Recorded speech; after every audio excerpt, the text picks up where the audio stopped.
Alright, hey everybody, Fuller9600, and today we are going to be going over the different types of rarity of guns in the game, how you identify them, and different elemental types. So, we're going to be starting off with a uncommon gun. These most of the time can be identified with a white or green text. These are worth the least and most of the time do the least amount of damage.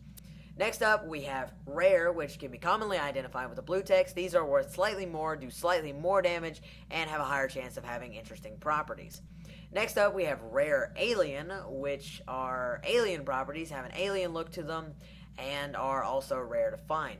Next up, we have very rare. The difference between these and alien is that they don't actually carry alien properties, but they are very hard to find. This one specifically you can find in the main story of the game, which is pretty interesting. Next up, we have pure alien.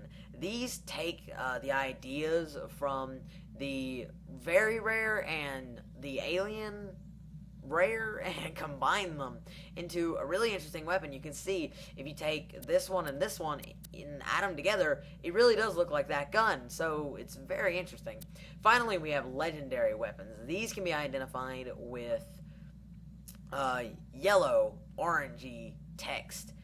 Most of the time you'll know what these are. These are very specific weapons that you have to do something in the game to find. These can also be identified through the red text below. There are a lot of weapons that do this just out of humor.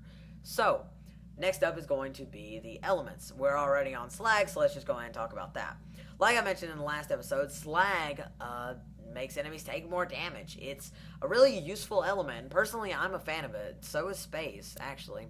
Next up, we have Corrosive. Corrosive is highly effective against armor and robots. This is one of the more effective elements in the game. If you could honestly have any element that wasn't effective toward anything, Corrosive is one of the best because it doesn't gain any negative connotation.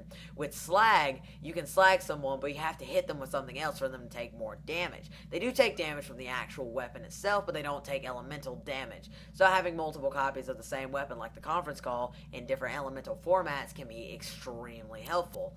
Next up, we have just regular old weapons. Like all of the weapons below, you can see that they didn't have any special properties. Most of the time, this is a good middle road to have because there are certain benefits from having elemental weapons, and there are certain benefits from having elemental weapons.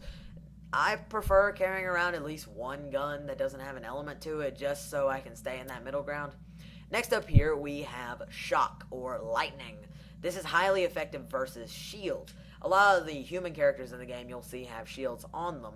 This isn't really effective against any other thing in the game, although there are a lot of shields involved in Borderlands 2, and especially for dueling, shields are extremely difficult to take down, especially much later in the game or new game plus dueling.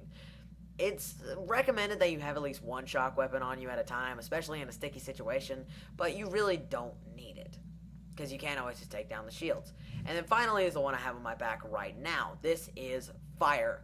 Fire is another one of those that really doesn't have any negative connotation otherwise, except for the fact that robots are immune to fire completely.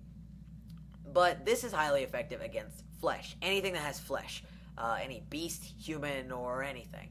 The only downside to this fire weapon, or any fire weapon for that matter, is the fact that you actually have to take down their shields first.